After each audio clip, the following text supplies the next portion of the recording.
Assalamualaikum warahmatullahi wabarakatuh. Bersama Insan Mulia berbagi inspirasi. Alhamdulillahirrahmanirrahim. Wassalatu wassalamu ala asyrafil anbiya wal mursalin wa ala alihi washabihi ajmain. Alhamdulillah, sahabat Insan Mulia, segala puji bagi Allah Subhanahu wa yang memberikan kita nikmat luar biasa, dan dalam kesempatan hari ini sehingga kami dari Yayasan Insan Mulia bisa kembali hadir di channel YouTube Yayasan Insan Mulia Surakarta.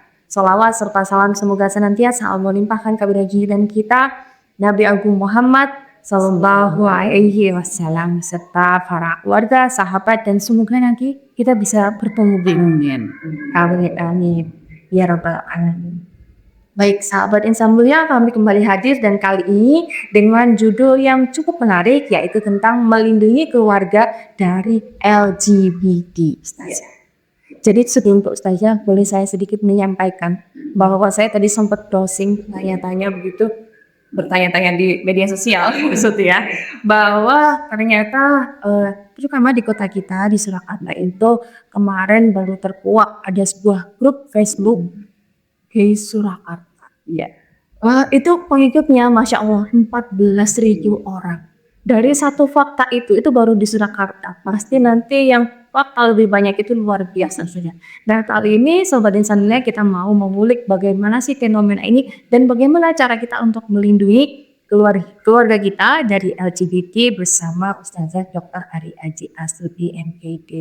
Ustazah, semangat hari ini kita akan menyampaikan dan membahas tentang fenomena ini. Ya, Bismillah. Baik, supaya keluarga kita dan anak-anak kita semuanya terlindungi dari perilaku yang menyimpang.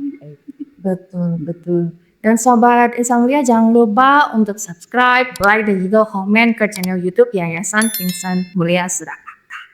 Nah, Ustazah begini, bahwa LGBT itu kan sebenarnya bukan sebuah topik yang baru ya. Iya. Tapi ternyata dalam perkembangannya hari ini LGBT ini berkembang. Yang dari dulu itu dianggap tabu, kemudian sekarang itu mulai ada kampanye yang terbuka, yang tadinya hanya minta diakui secara orientasi penyimpangan seksualnya, sekarang minta diakui secara publik, minta untuk pengakuan secara hukum.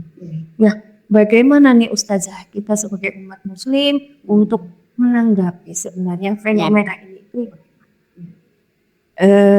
Dalam agama kita, dan sebenarnya bukan hanya Islam yang tidak setuju dengan LGBT. Karena apa? Karena sesungguhnya LGBT itu adalah sebuah penyimpangan seksual yang sangat. Jadi itu bukan citra, bukan citra. Tetapi mereka seperti itu karena sebuah penyimpangan seksual. Bisa dari bauan, dari makanan, dari peristiwa masa lalu yang membuat trauma gitu. Nah, kemudian setelah dia dalam kondisi seperti itu, awalnya dulu menutup diri orang-orang dan tidak berani. Tapi di masa sekarang semakin berbahaya karena mereka berani memperlihatkan diri. Dengan pemain-pemain terbuka ya. Dan ini sangat bahaya bagi anak kita. Jadi kalau zaman dulu itu, zaman saya mungkin, zaman Gus Erna itu, orang tua merasa khawatir pada anak perempuan. Betul. Sekarang bukan hanya anak perempuan yang dikhawatirkan, tapi anak laki-laki juga. Dan bukan hanya pada masa remaja, tapi bahkan dari bayi. Dari anak masih bayi, betul, sampai balita, SD dan seterusnya, bahayanya semakin tinggi. Maka kita harus waspada. Baik, karena fenomena kalau dulu nih saja, awas anak perempuan nanti diculik dulu seperti itu, hanya seperti itu. Kalau sekarang melihat media sosial, ya Allah, melihat berita-berita yang remaja bahkan anak kecil menjadi pelakunya. Iya, Masya Allah. Jadi memang bahaya LGBT-nya itu selain saja secara fitrahnya itu juga tidak benar, secara sosial dan secara mental mungkin saja adakah bahayanya? Ya, secara mental orang-orang yang sudah mereka kemudian mengambil sikap menjadi LGBT itu emannya terganggu ya, tidak logis lagi. Bahkan perasaannya saja dia tidak lagi gitu ya, tidak manusiawi lagi. Gitu. Dari mana datanya gitu ya? Beberapa waktu yang lalu saya membaca berita ada kaum gay di luar negeri sana ya, mereka pasangan gay menikah gitu ya, lalu mau adopsi bayi karena secara fitrah manusia kan pengen darahnya keturun, sehingga kalau pasangan gay tentu nggak mungkin gitu ya, nggak mungkin punya keturunan, maka dia mengadopsi bayi. Nah, apa yang terjadi? Awalnya disayang-sayang, lama-lama ternyata bayi ini pun diterjani ya, sampai kemudian si bayi sakit dan meninggal. Ya Allah. Dilihat apa yang menyebabkan bayi ini meninggal. Salah satu yang sangat mengerikan dan memprihatinkan itu ternyata di laki si bayi itu ada steni. Aduh, astagfirullah. Bayi loh ya. Dia bayi itu. Itu secara akal sudah tidak masuk, secara pasti apalagi pada bayi. Iya, pada bayi. Ada lagi sekitar 3 pekan yang lalu saya melintas di media saya, itu video seorang ibu yang manis dia. Anaknya mengerti bahwa maaf aku habis di ini sama AA, jadi orang Sunda. Kenapa diakain putra? Laki-laki ini kan sekitar 7 tahunan gitu. Dia mengadu ke mamanya bahwa dia habis diajak seorang remaja laki-laki melakukan sesuatu. Ini bagus karena anaknya cerita ke mamanya gitu ya. Karena bagi anak-anak yang tidak bercerita ke orang tua itu akan semakin bahaya, karena ketika dia dilakukan seperti itu ada yang kemudian menjadi keagihan Dan bahkan menjadi pelaku. akhirnya jadi pelaku. Nah ini bahaya gitu ya, bahaya secara mental, bahaya secara akal, bahaya secara rasa, bahaya secara sosial, masyarakat sosial. Jadi banyak aspek yang menjadikan orang-orang yang seperti ini bahaya. Betul. Jadi bahayanya itu sudah nyata. Kita sebenarnya sudah paham bahaya itu luar biasa. Dari dia pelaku, korban dan sebagainya. Nah, saja yang perlu kita lakukan. Bagaimana sih tindakan preventif kita yang sesuai dengan syariat Islam gini, untuk mencegah terjadinya LGBT. Iya. Bagaimana Ustaz? Yang pertama dari keluarga ya, kita mulai dari anak-anak keturunan kita, lakukan pendidikan seksualitas sejak dini. Dan kita jangan kemudian memiliki pendapat ya, kok anak kecil diajari pendidikan seksualitas gitu. Kenapa warga masyarakat di Indonesia itu tidak melakukan pendidikan itu? Karena memiliki persepsi salah. Saya pernah melakukan penelitian ketika untuk disertasi saya, dan saya melakukan penelitian tentang pendidikan seksualitas ibu anak. Ketika saya tanya dari 100 orang tua yang merasa pendidikan seksualitas itu penting bagi anak, itu hanya 12%. 12 orang dari 100 orang. Ya Allah. Iya. Tidak ada tidak ada, sedikit sekali itu. Kenapa? Karena dianggap tabu tadi. Kenapa merasa tabu? Karena salah persepsi. Dikira pendidikan seksualitas itu ngajari anak melakukan. Tidak. Tidak. Jadi pendidikan seksualitas itu dilakukan secara bertahap sesuai dengan fase usia mereka. Ya, dari pertama 0 sampai 7 tahun. 0 sampai 7 tahun. Masa kanak-kanak itu ya. Ajari mereka tentang pengetahuan bahwa kita itu, manusia itu ada perbedaan jenis kelamin.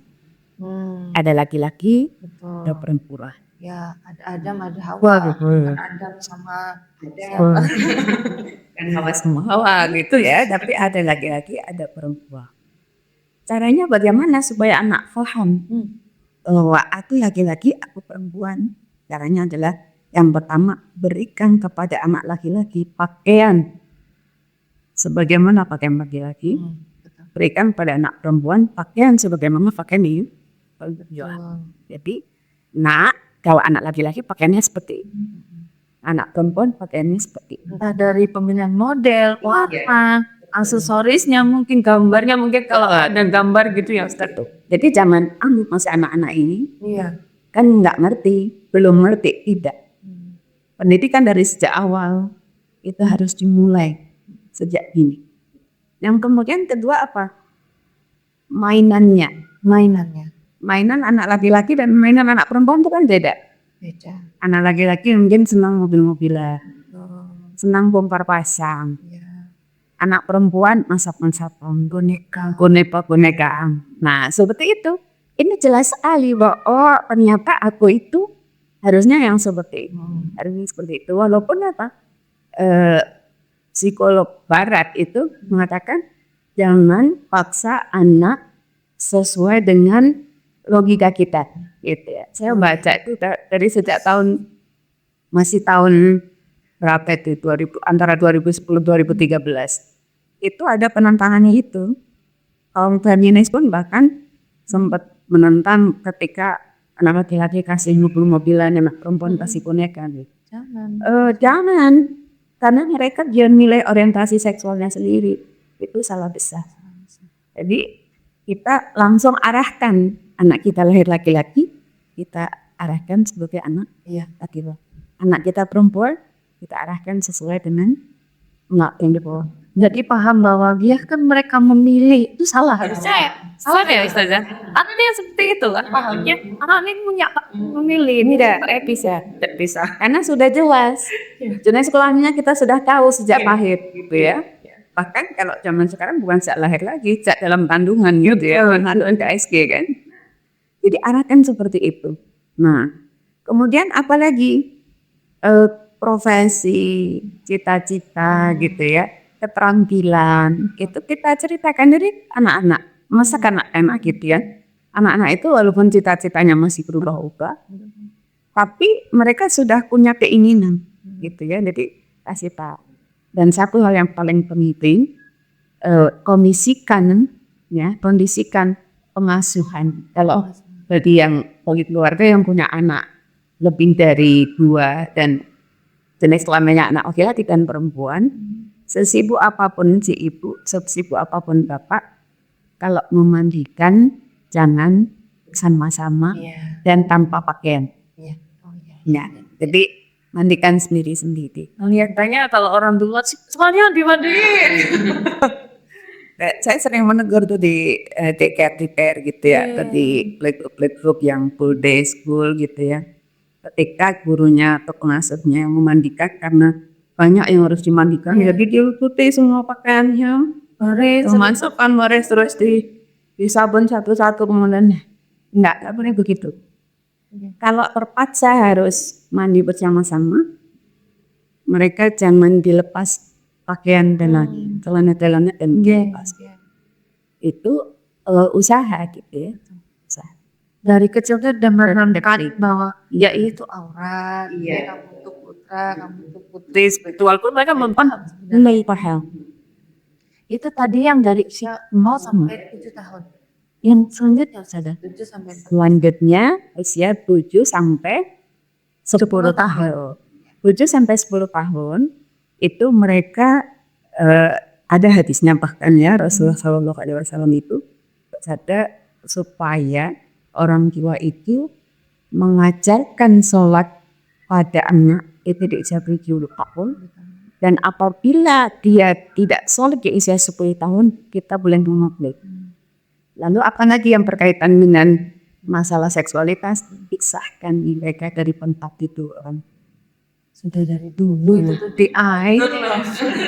Jadi kalau sudah antara 7 sampai 10 tahun itu anak sudah mulai dipisahkan tempat tidurnya. Jangan tidur lagi bersama orang tua gitu. Sesayang-sayangnya kita. Itu dipisah. Maka di sini sebenarnya pelajaran bahwa nenek saya itu harus kaya. Sampai gitu. Jadi saat kalau punya anak laki-laki dan perempuan minimal rumah kita itu kamarnya 3. Betul. Ada kamar orang hijauan, kamar anak perempuan, kamar anak laki-laki. Nah, pisahkan tempat tidur itu bukan hanya di usia 7 tahun, dari sejak dulu itu sudah mulai dilatih. Dan memang harus dikasih pemahaman. Yang berikutnya apa? Ajari menutup aurat yang tenang. Kalau di bawah 7 tahun itu kan mungkin kalau anak perempuan masih suka lepas tas, itu masih dimaklumi lah, nggak apa-apa deh. Tapi ada yang ngejulitin Ustazah. Nah, cilik panas bisa percaya kayak gitu Ustazah. Kita memberikan kesempatan pada anak kita untuk mengembangkan jiwa anak-anaknya, tapi tetap mengkondisikan. Jadi memang betul masih kecil. Justru pada usia kecil itulah dia dikondisikan, maka ketika besar dia sudah biasa. Nah itu bedanya ya. Maka kalau ketika kecil dia masih lepas pakai, itu kita maklumi. Tapi nanti kalau sudah balik, kamu tidak boleh lagi melepas jilbab di luar atau bahkan mesti di rumah kalau ada orang yang bukan. Jadi pakaiannya itu sudah benar-benar mau kita, anak-anak kecil kita sudah kerudungi, anak laki-laki kita pakaiin celana panjang. Karena walaupun anak laki-laki itu kan sebenarnya auratnya sampai antara pusat dan lutut ya. Jadi kalau pakai celana pendek di atas lutut itu kelihatan auratnya. Kadang tren loh Ustazah. Padahal itu kan ibaratnya celana dalaman. Tapi ada yang ke mall pakai celana pendek. Nah itu jadi menutup aurat disempurna. Kemudian usahakan apa? Makanan itu jangan yang merangsang diet. Oh iya, dari benak juga ada pengaruhnya. Karena ada misalnya makan makanan yang pedas, makanan-makanan yang panas gitu ya. Itu bisa merangsang diet. Dan di dalam perkembangan zaman sekarang ini, anak-anak itu kan di luar logika kita ya, kadang-kadang ada anak remaja itu 8 tahun sudah haid. Nah, kalau 10 tahun itu mungkin masih agak-agak wajar gitu ya. Nanti Kan itu berarti secara tubuh, secara hormonal dia sih ya begitu ya standarnya ya. Padahal kalau dulu orang haid itu iya sampai kelas 3 gitu ya. Maka ini benar-benar perlu dikontrol gitu ya. Jadi usia 7 sampai 10 tahun ini memang usia-usia yang kita perlu perhatikan gitu ya. Pubertas ya.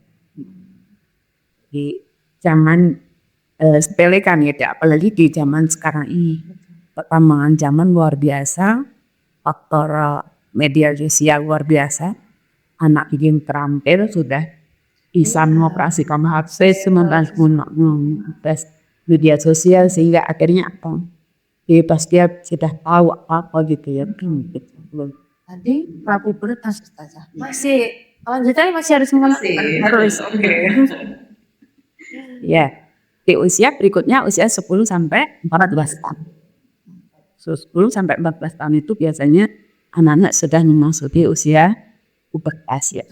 Yang perempuan sudah haid, laki-laki ini sudah mandi basah. Kalau laki-laki itu biasanya agak belakang ya, agak lebih ini. Tapi anak perempuan itu lebih cepat. Nah, maka bagi anak-anak yang di usia pubertas ini, kuatkan akidah.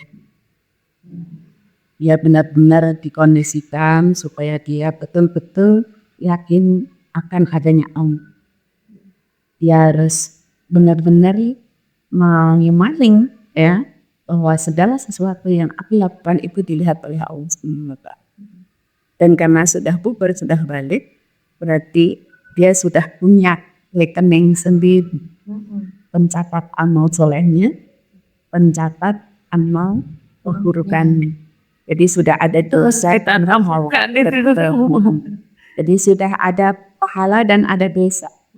Kalau dia melakukan amal soleh, dia dapat pahala. Kalau dia melakukan amal keburukan, dia dapat dosa. Ini dipalingkan. Sehingga dia melakukan kebaikan itu bukan karena takut pada orang tuanya. Dia tidak melakukan kemaksiatan bukan karena takut pada orang tuanya, tapi karena takut pada Allah. Jadi, oh ya, aku harus begini gitu ya. Jangan sampai polos banget ya. Betul. Saya itu beberapa waktu lalu membaca status seorang dokter yang dia didapati oleh seorang ibu dan anak gadisnya. Anak gadisnya ini masih SMP. Badannya panas, kemudian lesu, mukanya pucat gitu. Ibunya ini datang, dokter tolong periksa anak saya. Anak ini kenapa lagi?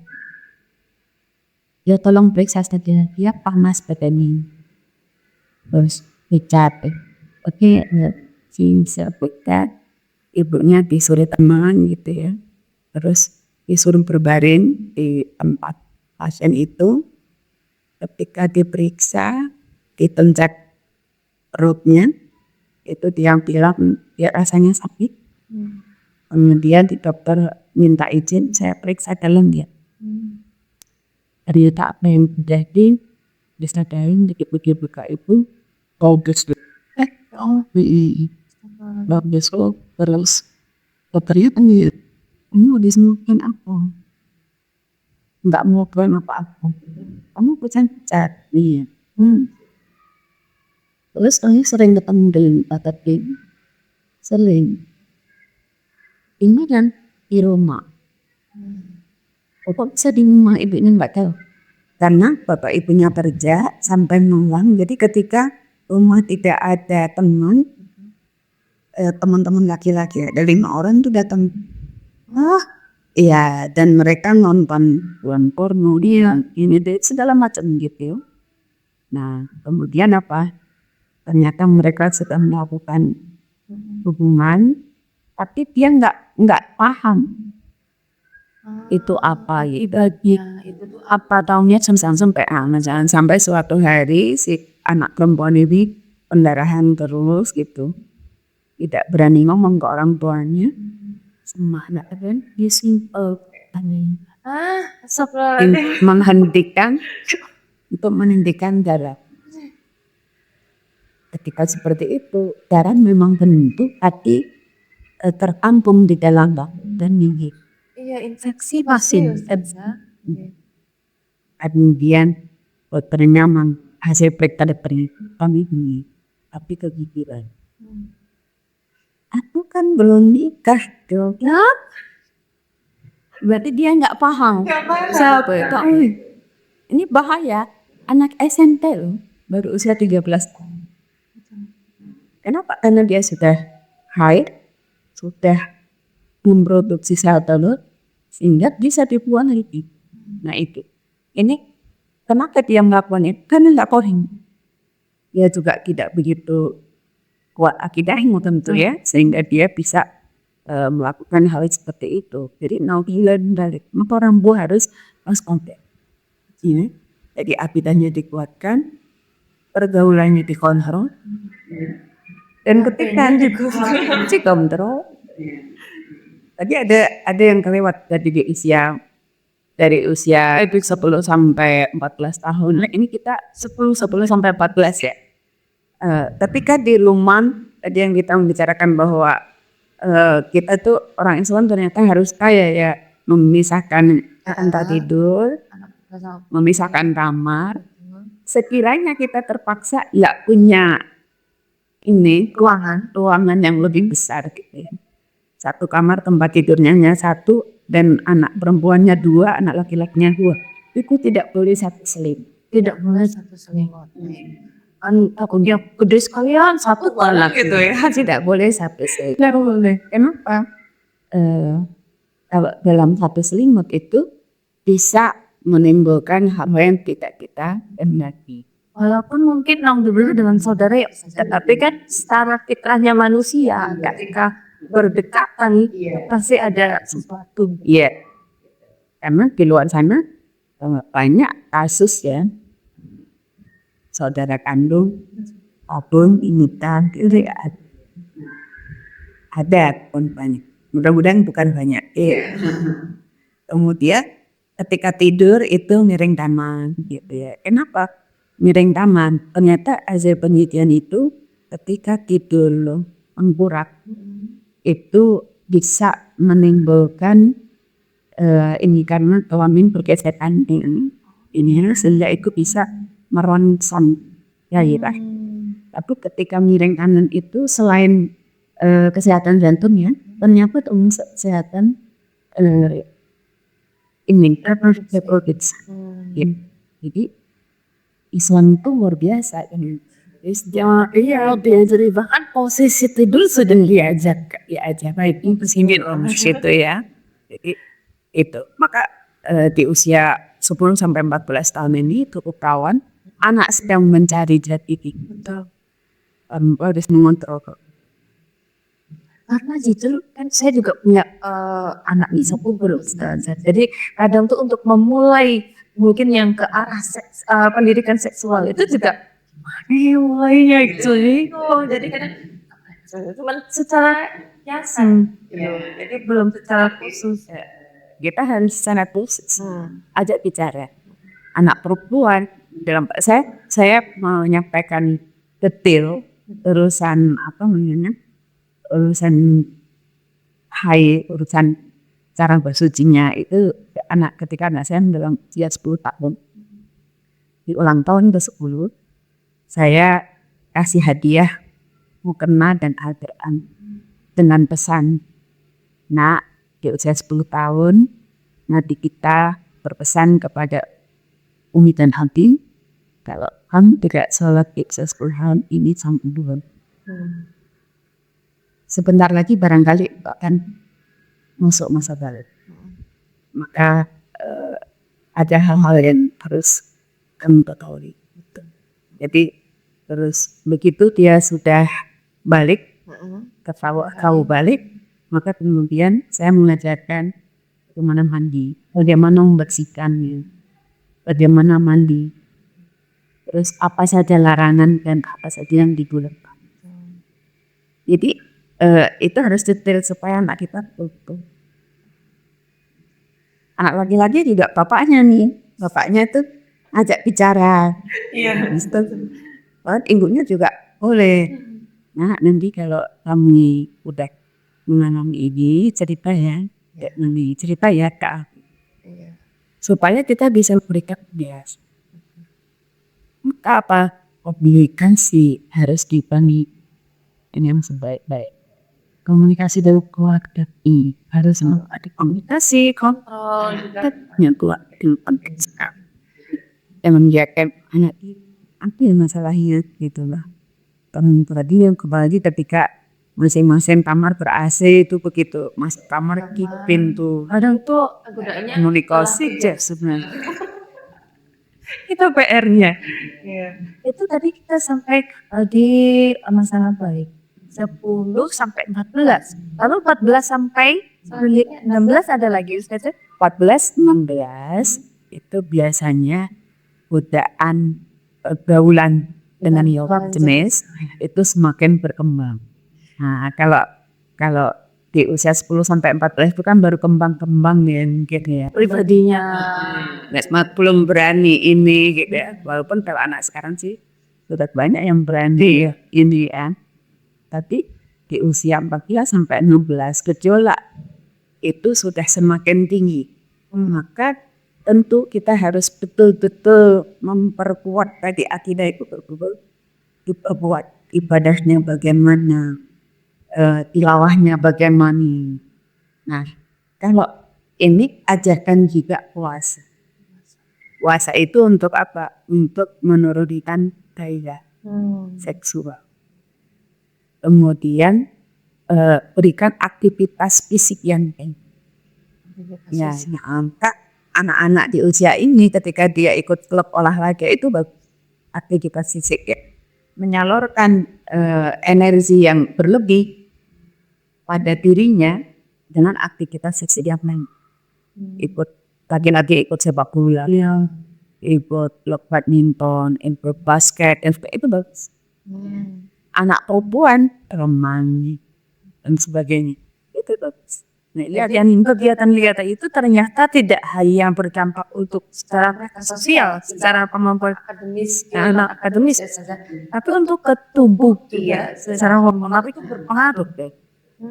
Jadi mereka akan terpelihara dari fisiknya karena energi berlebihnya tersalurkan, sehingga gejolak nafsi seksual itu tidak naik, nah, gitu dia bisa terkendali. Nah, selain itu ibadah itu tentu akan menjadi apa? Menjadi sebuah tamengnya yang betul-betul melindungi diri. Karena gejolak sensual itu memang fitrah, harus ada bagi manusia gitu, tetapi dikendalikan, bukan dan jangan diungkapkan.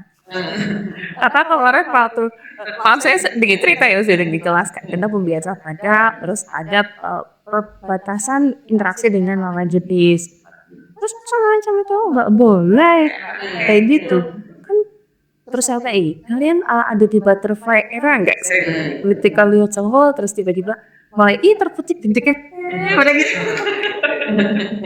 Nah itu memang normal tapi tidak boleh diungkapkan. Nggak bisa stop stalking sosmednya gitu Ustazah ya lo anak sekarang itu kan kalau ngajak ngabar boleh nggak? Alasannya banyak. Itu nggak boleh dibiarkan karena apa? Itulah kembang-kembang yang akan menuju ke sana. Dan kadang-kadang ada begini orang-orang itu kalau dengan lawan jenis kan nanti resikonya ini gitu. Maka hal itu kita salurkan sama jenis aja. Nah itu yang akhirnya membuat LGBT tadi. Iya. Jadi banyak sekali kalau kita baca ya pengalaman-pengalaman orang-orang yang akhirnya memiliki orientasi seksual LGBT tadi, itu sebenarnya dulu enggak punya orientasi itu, tapi karena pendapat tadinya kalau sama lawan jenis kan resikonya ini bisa kalau begitu ini. Nah kemudian ada orang-orang yang memanfaatkan orang yang sudah punya orientasi berbeda itu mengajak orang yang dekat, teman dekat kah, karyawannya kah, stafnya kan gitu ya. Dan kemudian cara mendekati ini mereka layani, mereka beri hadiah, mereka ini akhirnya apa? Punya hutang budi, merasa punya hutang budi akhirnya dia mengerti aja akal. Oh yang biru ini kok ini beliau yang seseorang yang orang ini itu apa agumi itu misalnya beliau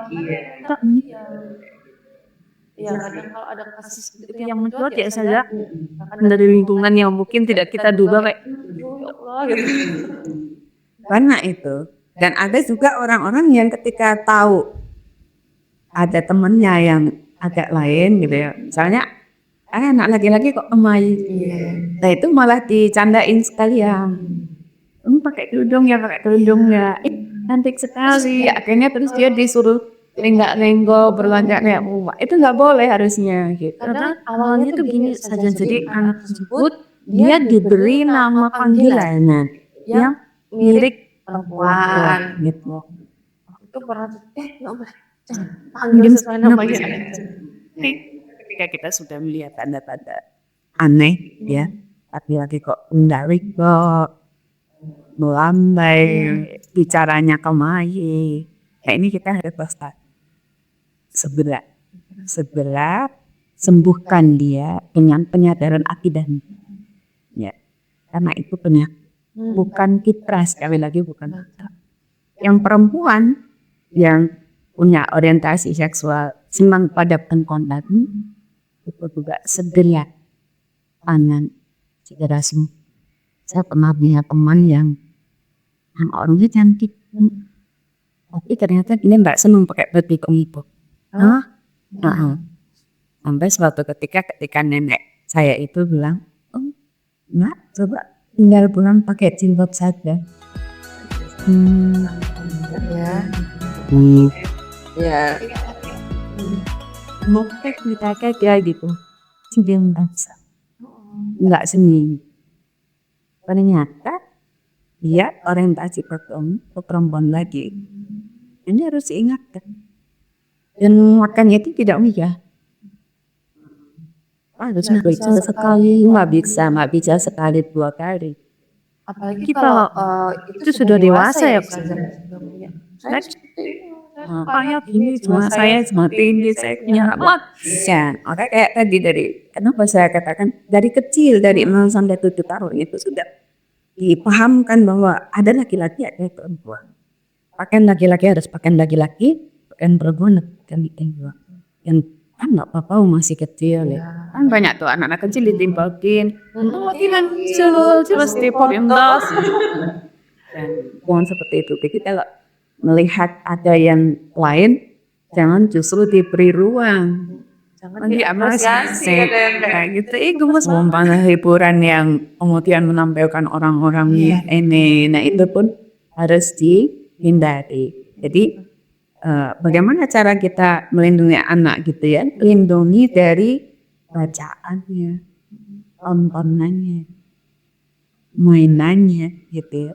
Jadi jangan ini bahkan apa di HP, di film itu kan simbol-simbol betul. Transvietnam banyak tuh yang dulu itu identik kartu tontonan anak-anak ternyata sudah diselip-selipkan Dari gambarnya, dari dialognya, dari tokoh-tokohnya pun ini LGBT nih kan LGBT kayak gitu. Jadi kalau tadi di usia 14 sampai 16 tahun di mana mereka betul seksual itu sudah semakin perempuan juga tetap dikendalikan usahaan dengan memperkuat akidahnya, kemudian mengatur makanannya, mengontrol pergaulan itu terus memang kita nggak boleh lepas gitu, nggak boleh. Nah kemudian apalagi ajarkan etika bersuci, ajarkan etika bersuci. Jadi caranya mendidik itu bagaimana mulai dari bahkan kalau dalam pergaulan itu ya di 16 tahun ke atas itu kalau mereka sudah siap sudah boleh dinikahkan. Jadi ada teman saya dulu sudah siap, anaknya mahasiswa di luar kota, kemudian punya pacar, itu langsung dia temuin tuh, ditanya dulu anaknya, ini kamu serius? Serius bu? Kalau serius, mama sama papa silaturahim ke rumah orang tuanya. Mau apa bu? Kalian nikah? Nah terus gimana bu? Kami kan masih kuliah. Nanti kita akan bersepakat terkait memberikan biaya gitu. Kalian akan lebih irit. Tinggal ngontraknya satu rumah, jadi satu rumah, nggak sendiri-sendiri. Betul itu. Namun saya itu betul datang ke rumah orang tuanya yang laki-laki, ajak bicara, dan alhamdulillah setuju. Karena mereka dinikahkan mahasiswa IKB. Mereka dinikahkan, yang keluar orang tuanya laki-laki tetap mensupport finansial, yang perempuan juga sama. Jadi mereka aman tuh. Jadi sudah ada kesepakatan di awal. Nah, itu kenapa dilakukan? Untuk mengamankan anak dari perilaku menyimpang. Walaupun itu bukan etiknya, tapi untuk menyelamatkan supaya dia tidak berzina, supaya dia tetap bisa meneruskan kuliahnya tanpa memikir finansial gitu. Nah itu salah satu cara para orang tua melindungi anak dari kegagalan. Dan itu khusus terjadi pada anak yang sudah dewasa. Kita kalau untuk anak-anak betul ya, kalau di suapat manusia apa mainan dia.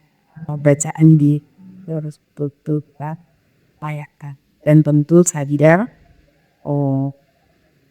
orang tua itu ya selalu mendoakan. Betul Ustazah. Jadi memang pemirsa sekalian bahwa untuk terkait dengan fenomena LGBT dunia mau seperti apapun, tapi kalau kita dari sisi keluarga, kita tanamkan dari kecil, sedisinya mungkin dari kecil, kemudian berangsur-angsur mulai dari anak, masa remaja, kemudian masa pubertas, remaja, dan setelah itu dewasa, Pemuda. ya, itu ada tips-tipsnya, ada langkah-langkahnya yang harus selalu kita lakukan sebagai orang tua. Dari anak kecil, kemudian terutama itu berarti satu ya, sudah kalau boleh saya sedikit menyimpulkan, satu itu dari makanannya, kemudian dari kontrol perilaku, kemudian penanaman agamanya itu di keluarga seperti apa, kemudian setelah jadi jika terjadi hal-hal yang mungkin tidak diinginkan, kita bisa melakukan tindakan-tindakan. Iya, karena apa? Karena memang LGBT ini sangat berbahaya ya. Jadi kalau saya baca di data itu Indonesia itu yang terdata, yang diketahui, yang tidak diketahui biasanya itu sudah lebih dari 500.000 penderitaan. Dan para dokter bercerita karena mereka yang mengobati gitu, kalau mereka sudah terkena HIV/AIDS itu nggak bisa diobati, nggak bisa disembuhkan lagi. Dan itu penyakit masyarakat yang sangat berbahaya. Di sisi lain, negara menanggung semua pengobatan itu. Yang satu orang tuh biaya puluhan juta. Maka daripada anggaran negara disalurkan untuk orang-orang yang nyimpang seperti ini, gitu ya. Ketika Dia sehat itu ngeyel. Akan lebih baik kita biaya itu disalurkan ke pendidikan, pementasan kemiskinan dan sebagainya, ekonomi, gitu ya. Maka kita cegah terjadinya kaum seperti ini, gitu ya. Jadi teman saya yang dokter itu mengatakan bahwa setiap bulan jumlah penderita berapa? Di puskesmas itu ada teman saya yang terawat, ada teman saya yang dokter, jadi di satu sisi kita tahu bahwa itu dilarang, di sisi lain negara menangani gaya pengen. Kita dokter melaksanakannya, kita sebenarnya udah itu berisiko ya. Jadi salah dokter menangani kasus seperti dan udah menjadi pendidikan HIV dia menita dan dikuinta. Kan kasihan anak-anak yang nggak tahu apa-apa. Kemudian dia jadi keturunan yang seperti kan mari kita lindungi anak-anak kita, lingkungan kita, masyarakat kita dari hal dengan memulai memberikan pendidikan seksual yang sejak riset, kemudian mengontrol dan dingin, dan komunikasi yang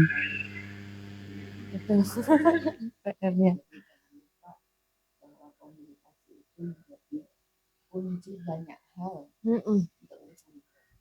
Masya Allah, itu tadi Ustazah malah langsung sudah menyimpulkan. Jadi sahabat insan mulia, dengan adanya fenomena LGBT ini tadi sudah disampaikan oleh Ustazah Astuti bahwa memang itu fenomena semakin besar seperti snowball seperti itu Ustazah, dan selayaknya kita sebagai orang tua, sebagai guru, apapun profesi kita harus berusaha mencegah dengan dimulai dengan lingkungan keluarga. Dari anak yang usia paling kecil kita tanamkan pendidikan seperti yang tadi sudah disampaikan, sampai remaja, sampai pubertas, kita jaga mereka, kita jaga pergaulannya, kita komunikasi dengan baik, kita tanamkan iman, akidah dan takwa, dan juga batasan-batasan dengan lawan jenis. Kemudian salurkan juga, ternyata itu penting, salurkan dengan kegiatan-kegiatan yang positif.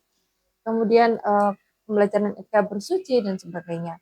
Jadi Ustazah masih ada yang mau disampaikan? Mungkin pesan untuk orang tua. Begitu. Untuk para orang tua, mari kita betul-betul menjadikan anak-anak kita itu jalan surga kita. Dengan cara memberikan kepada mereka pendidikan yang baik dan benar.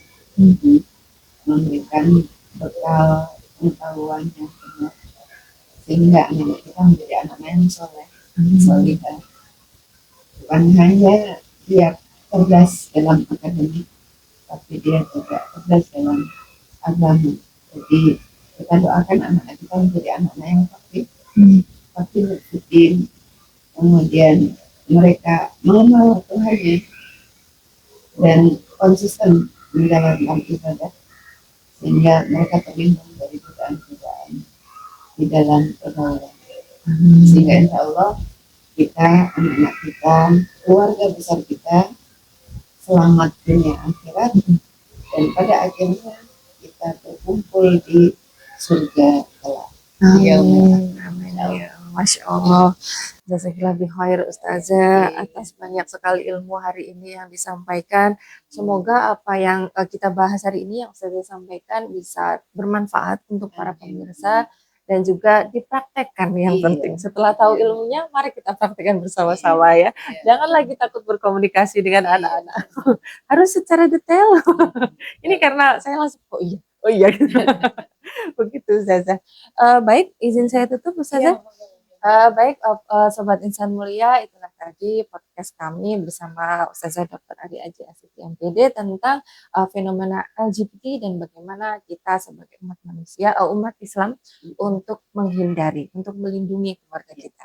Baik, kami pamit dulu. Mohon maaf apabila saya dalam membawakan terdapat kekurangan.